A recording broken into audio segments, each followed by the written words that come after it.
Hello' বন্ধুসকল, আশা কৰিছোঁ চবে ভালে আছে। এটা ভাল খবৰ দিব বিচাৰিছোঁ। যিসকল ছাত্ৰ ছাত্ৰীয়ে এইবাৰ হাই ছেকেণ্ডেৰী পৰীক্ষা দিছে তেওঁলোকৰ বাবে বিশেষকৈ ভিডিঅ'টো প্ৰস্তুত কৰিছোঁ।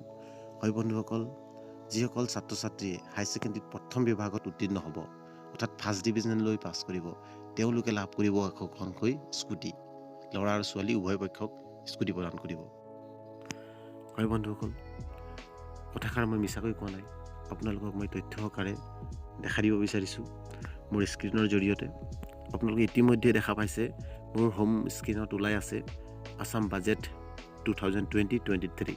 হয় বন্ধুসকল, বৰ্তমান অসম চৰকাৰে যি বাজেট প্ৰস্তুত কৰিলে সেই বাজেটৰ PDF-টো যদি আপোনালোকে ডাউনলোড কৰি লয়, ডাউনলোড কৰি 34 নাম্বাৰ যি পেজ আহে সেই পেজটোত যদি আপোনালোকে দেখে তেতিয়াহ'লে আপোনালোকে ধুনীয়াকৈ দেখা পাব। ইয়াত ইংলিছত মেনশ্যন কৰা আছে, মই পঢ়ি দিব বিচাৰিছোঁ। Providing scooters to all meritorious boys and girls who secure the first division in high secondary examination.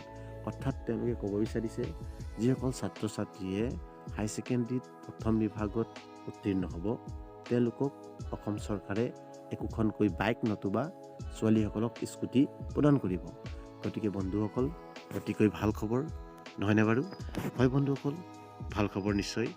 আপোনালোকে হাই ছেকেণ্ডেৰীত যদি অৱতীৰ্ণ হৈছে পৰীক্ষাত, তেতিয়াহ'লে ভালকৈ পৰীক্ষা দিয়ক আৰু প্ৰথম বিভাগত উত্তীৰ্ণ হোৱাৰ চেষ্টা কৰক, যাতে অসম চৰকাৰে যুগুতোৱা এই আঁচনিৰ লাভ ল'ব পাৰে। হয় বন্ধুসকল, দেৰি নকৰিব আৰু মোৰ চেনেলটো ছাবস্ক্ৰাইব কৰি লওক, যাতে এনেধৰণৰ যদি ভিডিঅ' মই লৈ আহোঁ পোনে পোনে আপোনালোকে লাভ কৰিব পাৰিব। হয় বন্ধুসকল, এই যি স্কিম সেই স্কিম অতি প্ৰশংসনীয়। গতিকে এনেধৰণৰ বহু স্কিম চৰকাৰে যুগুতাই থৈছে, বাজেটত তেওঁলোকে অন্তৰ্ভুক্ত কৰিছে। গতিকে এই বাজেট অৰ্থাৎ এনেধৰণৰ বিভিন্ন বাৰ্তা বা খবৰ পাবৰ কাৰণে মোৰ চেনেলটো ছাবস্ক্ৰাইব কৰিব আৰু শ্বেয়াৰ কৰিব আৰু লাইক কৰিব, যাতে এনেধৰণৰ কথা সকলোৱে গম পায়। গতিকে আজিলৈ ইমানেই, ধন্যবাদ।